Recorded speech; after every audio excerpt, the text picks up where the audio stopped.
혼인과 사실혼 그리고 동성결합 개념들이 이제 한번 좀 제시를 해봤고요. 동성결합의 위장 남용 가능성 이게 이제 그 판례에서는 전혀 언급되지 않은 부분이고 건강보험 제정에 대한 영향도 없었고, 그다음에 프랑스 팍스 제도라는 것이 프랑스에서 있었던 그 동반자 제도, 그러니까 남성 주로 이제 동성을 이제 위주로 만들었다가 그걸 확대했거든요. 그것에 20년 후 이제 1999년도에 도입돼서 2000년부터 시행됐던 팍스 제도의 그 상황을 그냥 이제 간단히 보여드리고, 보조 생식술 확대 적용, 자녀를 가지려고 하는 그런 상황들, 그게 문제점. 그다음에 이제 마지막으로 제가 제안한 거 끝내도록 하겠습니다. 혼인과 사실혼, 동성결합 요 내용은 이제 좀 기본이어서 앞에서 음선필 교수님이 말씀하신 헌법 규정입니다. 이 내용 그대로 그냥 따왔습니다. 혼인이 이 안에 들어가 있고요. 그다음에 양성의 인간의 존엄과 양성의 평등을 기초로 해서 양성의 개념이 이제 남녀를 이제 기본으로 하는 것이어서 국가가 이를 보장한다고 되어 있고, 제가 이제 여기 쓰지는 않았지만 자료집에도 있고, 혼인에 대해서 대법원 판례가 먼저 헌법재판소에서는 일부 일처에 기초한 혼인제도라는 표현이 간통죄 관련된 부분에서 이제 나와 있었고, 또 대법원에서 제가 쓰지는 않았지만 그 책 자료집 아마 20한 7, 8페이지 그 밑에 조그맣게 나왔을 텐데, 혼인이란 남녀 간의 육체적 정신적 결합이라는 표현이 있고, 남녀의 그러니까 어떤 걸 혼인이라고 볼 것이냐 했을 때 남녀의 애정을 바탕으로 일생의 공동 생활을 목적으로 하는 도덕적 풍속적으로 정당시되는 결합, 이렇게 이제 되어 있습니다. 근데 이제 이 판결에서는 이제 뭐 간단히 하면 사실관계에서 남성끼리의 결합이었는데 이제 같이 살겠고 같은 정조를 지키겠다고 했던 이제 남성이라고 이제 주장을 하면서, 한 사람은 일하고 있고 한 사람은 무직자인데 무직자를 보통은 이제 건강보험을 내야 되거든요. 무직도. 근데 이제 그 경우에도 남성 같이 사는 사람이 사실혼과 같이 마치 남편과 같이 이렇게 건강보험을 내니까 자기는 피부양자, 부양을 받는 사람이니까 안 넣어도 되게 해달라는 이제 취지여서 거절당했다가 이제 소송을 해서 결국은 이제 받아준 판례죠. 그래서 여기서 이 판례에서 제가 이제 그 혼인 얘기를 이제 했었고, 혼인이 아니니까 혼인은 이제 신고를 일단 혼인의 실질이 있고, 보시면 신고를 하고 있습니다. 신고를 했을 때 혼인의 실질, 즉 같이 이제 일상의 정서적인 어떤 애정의 관계와 그다음에 이제 경제적으로도 이제 같이 공동생활하려는 의지가 있고 실제 그런 실체가 존재하면서 신고를 했을 때 혼인이 되는데 혼인 신고가 안 돼 있죠. 그러니까 이제 혼인이 아닌데 제가 그냥 해드린 내용이고, 그런데 이제 단순히 같이 사는 동거도 아니다라고 이제 주장을 했고, 친구끼리 같이 살 수도 있지 않습니까? 친척끼리도 같이 사는 경우도 있고. 이 문제는 이제 사실혼이라는 거를 혼인 신고가 없지만 혼인의 실체가 있는 경우에 사회보장법에서 예외적으로 이렇게 인정을 해주는 경우들이 꽤 있어요. 그래서 그 건강보험에서도 마찬가지로 그 법에는 없지만 밑에 규정 내려가서 사실혼의 경우가 인정이 되면 이제 두 사람이 이제 이제 인정을 외부에서 인후보증서라고 해서 그 실체가 혼인의 실체라는 걸 이제 해가지고 이 사람 나는 이걸 보증한다고 이제 제출을 하면 그거 사실혼으로 이제 해서 면제, 즉 이제 보험료를 안 내도 되게 신고는 없지만 하는 게 있었어요. 그러니까 이거를 기준으로 이제 같은 실질이다라고 이제 주장을 했던 것이죠. 그래서 실제 사실혼은 제가 여기 나오는 사실혼은 친족 상속 관계는 안 되지만 재산 관계에서는 이제 공동의 부채 뭐 등등이 이제 가능하게 되는 그런 이제 혜택들이 존재하는데, 이건 해주는 것이지 권리가 아닌데 이거를 해달라고 이제 사회부장에서도 같이 해달라고 주장을 했던 것입니다. 그래서 이제 이건 이제 앞에 부분은 기존의 사실혼에 대한 이제 대법원 판결이었는데, 대법원 판결에서 인정을 해줬던 판례가 이제 종종 이제 나오고 있었습니다. 사회보장 수급권자, 그 사회보장 제도 안에서 사실혼에서의 그 사실혼의 그 관계가 혼인의 질서에 본질적으로 반하는 경우에는 할 수 없다. 그렇지만 혼인의 질서에 본질적으로 방한하는 것이 아니라고 생각될 때에는 인정해줄 수 있다는 이제 취지의 판결이 전에 있었습니다. 그래서 이제 전에 형부였던 사람하고 이제 사별하고 뭐 했었을 때 예전에는 혼인의 어떤 본질적인 관계에 반하지만 죽고 나서 사별하고 이제 있는 경우에는 그게 최근에 또 법이 바뀌어가지고 뭐 이렇게 사별의 경우, 뭐 이혼의 경우 형부와 처제의 관계가 뭐 혼인이 가능한 것으로 바뀌었어요. 그러니까 그때 요게 이제 판결이 나와서 그거는 이제 허용해줄 수 있겠다라고 했던 내용이 이제 이때 나왔는데 요것이 이제 요게 인용이 됐죠. 이 판결에서 인용이 되면서 이것은 본질에 반하는 거라고 보기는 어렵고 하면서 이제 실체가 이제 경제적 애정적인 어떤 그 관계가 사실혼과는 유사하기 때문에 크게 다르게 볼 여유가 없다 이러면서 이제 했는데 저는 이제 다르다는 내용을 이제 써봤습니다. 먼저 법적 근거에서 사실혼과 그 결합이라는 동성 결합이라는 거는 차이가 있다. 동성 결합을 인정하는 법적인 근거는 어디에도 존재하지 않는다. 사실혼은 사실 드물게 밑에 보면 이제 규정 내려가서 이제 인정해주기도 하고 민법에서 사실혼 관계 존재 확인 판결도 해주고 하는 그런 예들이 있어요. 그다음에 혼인의 가능성과 자녀 출산. 아까 제가 사회보장에서도 이제 말씀을 드렸지만 사실혼은 이게 어떻게 인정해주는 경우도 있었고 이번에 그 건강보험에서도 피부양자로서 사실혼도 배우자처럼 인정을 해주고 있었는데 여기서는 이제 동성결합은 없었다가 이번에 이제 그게 생겨나게 된 것이고 법적 근거도 맨 위에 보시면 없었는데 이 판결에서 갑자기 이제 생성하게 된 것이고 혼인 가능성도 사실혼은 신고하면 혼인이 바로 되는 것이지만 동성혼은 결합은 없는 것이고 자녀 출산도 사실혼은 언제든지 가능하고 실제 친부가 거기서 태어난 자녀를 인지를 하면 이제 자식으로 이제 인정을 받는 것이고 모는 뭐 당연히 이제 출생하면 바로 친모자 관계가 되는 것이죠. 근데 동성결합은 불가능하고 뭐 이제 이런 차이가 있습니다. 동성결합 그런데 그 판결은 이런 차이를 이제 별로 얘기를 안 하고 유사성 위주로 얘기를 해서 이제 사실혼의 배우자와 이제 상당히 유사하다라고 하면서 정서적 경제적 결합 관계가 실체가 매우 유사하니까 이것을 달리 취급하는 것은 이제 근거 없는 차별이 된다 이러면서 이렇게 또 간단하게 이제 했습니다. 그래서 저는 이제 이 동성결합의 위장 남용 가능성을 한번 얘기해 보고 싶습니다. 현재는 조그맣게 써서 그런데 당사자가 신청하고 두 사람이 그걸 이제 보증을 하는 형태면 사실혼으로 이제 인정을 사실혼을 그러니까 혼인 배우자랑 같이 이제 해주고 있는데 이게 같은 내용이라고 보고 있어서 동성결합이라고 하고 두 사람이 그걸 이제 인정해주면 된다고 이렇게 하고 있습니다. 판례에서. 그렇지만 이거는 언제든지 이제 문제를 일으킬 수 있죠. 같이 사는 관계가 그런 관계인지 아닌지를 어떻게 알 수 있겠어요. 그래서 제가 그래서 이 뒤에 보면 이제 위장의 가능성, 그다음에 그 절차 따로 동성결합이라고 하는 절차 자체가 원래 존재하지도 않았었다.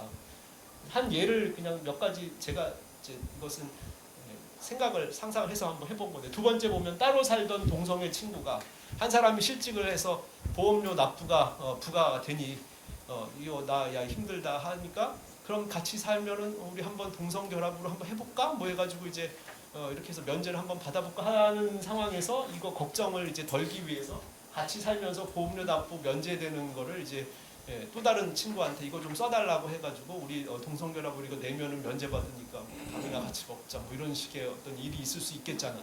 그래서 그렇게 하면은 인후보증서 2명 이제 보증서 제출하고 신청하면은 해주니까 보험료 납부 면제받고 같이 뭐 식사하고 뭐 이런 일이 발생하지 않을까 하는 생각이 들었습니다. 또 세 번째는 이제 혹시 진짜 진정한 의미의 뭐 그런 이제 드물게 우리끼리 법은 인정하지 않아도 같이 살자 뭐 이런 사람들이 있을 수 있잖아요. 그런 사람들이 있다면 그런 관계가 있다가 이제 깨어지게 됐을 때 한 사람이 직장이 없는 상태면 이제 갑자기 보험료 부과되잖아요. 그러니까 뭐 같이 살자 그러면 그냥 외형만 같이 사는 거고 우리 그대로 유지하면서 뭐 각자 하고 싶은 거 하면서 연애도 각자 하면서 살자 뭐 이러면서 이제 계속 보험료 면제받는 이런 일이 이제 발생할 것이다. 그다음 보험료 재정에 미치는 영향 이거는 이제 아무도 판결에서는 얘기 안 하고 있는데 제가 2022년도 보험 재정 이제 좀 보고서 동성애자 비율을 이제 곱해가지고 그냥 거칠게 그냥 해봤습니다.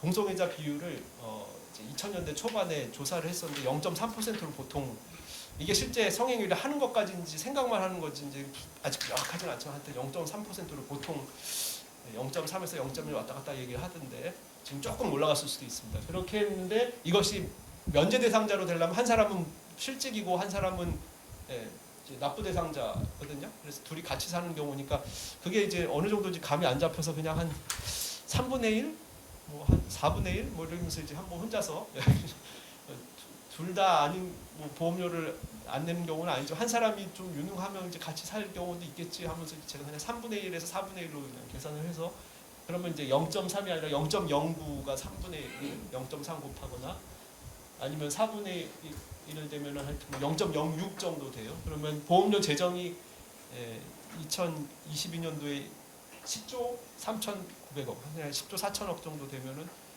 이제 요 사람의 비율로 이제 곱해 보면 대충 93억.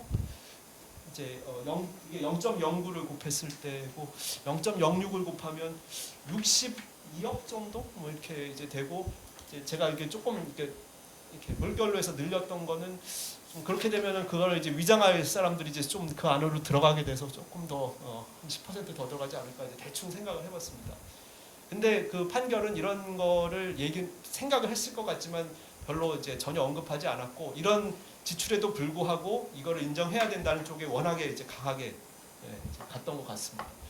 그러면 1999년도에 이제 이런 제도를 도입했던 즉 동성 혼은 안 하고 동성 결합을 이렇게 사회 보장적으로 보장해주면서 이제 여러 제도권으로 들이겠다고 입법을 했던 프랑스의 팍스 제도는 어떻게 됐나? 팍스 제도는 동성에 대해서 했었는데 곧 이제 이성에도 풀렸습니다. 왜냐하면 이성의 동거자들도 해달라고 이제 했었거든요. 그래서 이제 수순으로 이제 풀리게 되는 것으로 이제 보이고 그렇게 됐을 때에 뭐 출산율의 증가 효과들을 많이 얘기를 하는데 처음에 보시면 위에 있는 게 출산율인데 약간 올라갔었고요. 그러다가 바로 내려가기 시작한 게 2010년부터 이제 내려가기 시작해서 처음에 도입했을 때 수준보다 더 떨어지는 경향을 이제 보이고 있습니다. 반면에 팍스는 계속 이제 증가 추세에서 한번 저기 15년도에 그때 한번 내려갔다가 20년도에 잠깐 내려갔다 이제 다시 올라가는 추세여서 이건 등록된 팍스에 등록된 경우만 얘기하는 것이고 실제로 같이 사는 비율은 이것을 훨씬 더 넘어서고 있을 것이다. 이제 반대로 이제 혼인율은 이제 하강하는 이제 곡선을 이제 보여주고 있습니다. 그래서 팍스의 결과는 출생률의 감소, 그다음에 혼인 대체의 역할을 하고 있다. 이성적으로 이제 이성 간의 결합에도 영향을 미치고 있는 것이죠. 그다음에 이제 보조 생식술 확대 적용. 이거는 이제 출생을 하고 싶어서 의학의 기술을 이제 빌려서 남성의 경우에는 대리모를 쓰거나 여성의 경우에는 이제 정자 기증을 받아가지고 출산을 하게 됩니다. 그래서 이런 것들 해달라고 당연히 그 다음에 이제 그 수순으로 이제 요구를 하게 되고 이것을 인정을 완전히 해주는 곳이 미국의 주마다 다르긴 하지만 미국에서는 허용을 해주고 프랑스는 제가 알기로는 대리모는 제한하고 정자 기증은 허용하고 뭐 이렇게 케이스 바이 케이스로 좀 하는 것 같고요.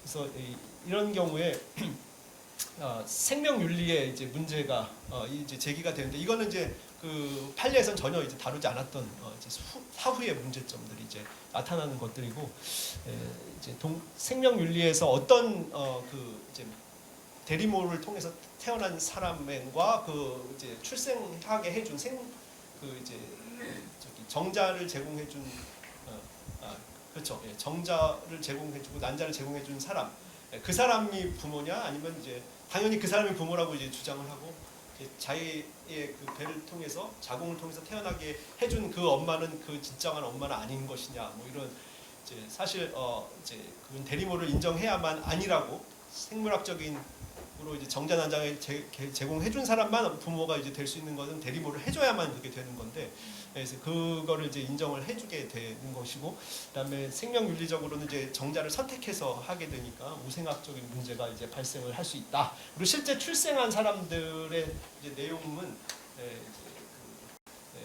부정적인 이제 양성, 즉 생물학적으로 자신의 부와 모가 모두 있는 데에서 이제 출생했던 사람들보다 동성 결합을 통해서 거기에 보조 생殖 식소를 이제 통해서 출생했던 이들이 좀 부정적으로, 특히 이 방치와 자살 충동에서 높은 그 정신적인 불안감과 실제 방치의 문제가 이제 대두되고 있다. 그래서 그 여성의 경우 결혼하지 않고 이제 사는 사람이 이제 여성인 경우에는 괜찮은데 그 여성이 또 헤어지고 남성이 이제 만약에 들어오게 되는 경우는 이제 좀 방치 가능성이 훨씬 크고 학대 가능성도 높아진다고 이렇게 얘기가 되고 있어요. 그러니까 출생을 해놨는데 이제 딴 사람하고 사는데 그 사람이 이제 여성과 할 때는 그래도 방치 가능성만 있고 학대는 좀 덜할지 모르는데 남성의 경우는 학대 가능성이 6배보다 더 높아져가지고 그래서 이제 가능하면 하여튼 이제 같이 살 때는 그 부모, 생물학적 부모가 이제 최고의, 그건 이제 당연한 건데 수치로 보여드려요.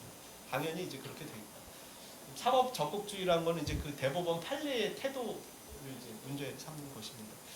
기본적으로 이제 법에 없었던 내용을 이제 인정을 할 때는 입법을 통해서 하는 게 원래 기본적인 태도이고, 사법부는 법을 해석해가지고 기존에 있던 것들을 어떤 식으로 다룰 거냐를 문제를 삼아야 되는데, 이 판결은 독특하게 동성 결합이라는 제도를 있지도 않은 상황에서 명시하면서 이걸 정의하고, 사실로는 원래 있던 거거든요. 사실로는 이제 드물게 이제 가사, 비송 이렇게 해가지고 소송이 아닌 경우에도 사실혼을 인정해달라고 해서 인정도 해주고 해서 그게 법으로도 도입되고 했었던 건데, 그거하고 다르지 않다.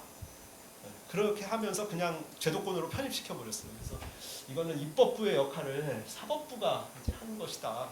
그래서 이제 이것은 사법의 권한을 이제 넘어선 부분이라는 이제 얘기들이 나오고 있고, 그다음에 체계 불안정성도 이제 뒤에서 보시면 입법에도 없는 걸 사법부가 덜컥 이걸 인정을 해버리니 이후에 이 문제는 도대체 어떤 식으로 수습을 해야 되냐라는 이제 문제가 이제 좀 대두가 되게 되고, 사법부가 이제 월권을 행한 것이다라는 이제 얘기들이, 그 안에서도 반대 의견이 이렇게 이제 얘기를 하고 있습니다. 해석을 해야 될 건 입법을 한 것이 아니냐라는 이제 얘기들이 나오고 있습니다.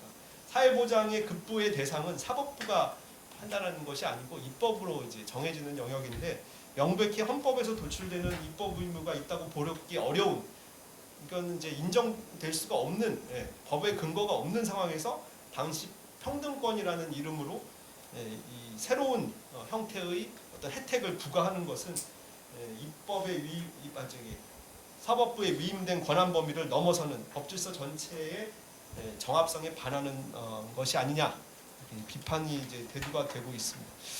그래서 체계적으로도 문제가 있고 월권이고, 그래서 이것을 이제 유사하다는 이유만으로 이제 사실혼과 같이 취급하면서 사회보장의 혜택을 넓게 인정하는 것을 더 넓혀서는 안 된다. 이게 사법부를 비판을 하지만 이거를 어떻게 사법부가 이 더 이상의 이런 판결들을 내리지 않도록 해야 되려면 많은 비판들을 이제 해야 될 것 같아요. 그래서 이 내용들을 이제 하나하나를 이제 요약을 하면은, 첫 번째 사실혼과, 제가 여기다 안 쓴 것 같네요. 사실혼과 어제 급하게 써가지고 죄송합니다.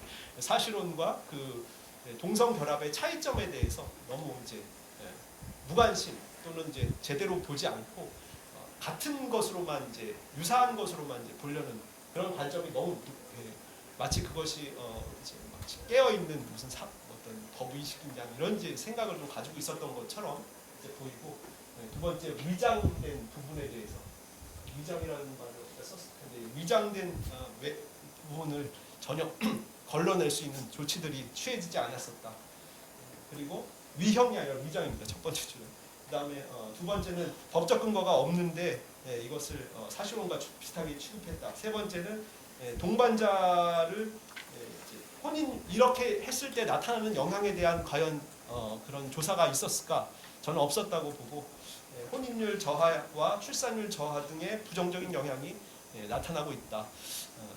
프랑스가 대표적인 예이고 다른 국가들도 유사합니다. 불안정한 관계에서는 자녀를 잘 출생하려고 하지 않습니다. 안정적인 그 혼인 안에서 자녀를 출생할 수 있는 그 비율들이, 그리고 또 그 퍼센티지가 훨씬 높아지지.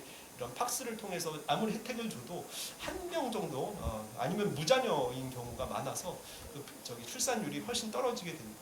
마지막으로 사법부는 법을 해석하고 해당하는 사건을 해결해야 되는데 충분하지 않은 논증과 조사를 통해서 어떻게 보면 개혁적인 시도를 한다고 하면서 이제 월권 행위를 한 그런 무리한 판결이었다.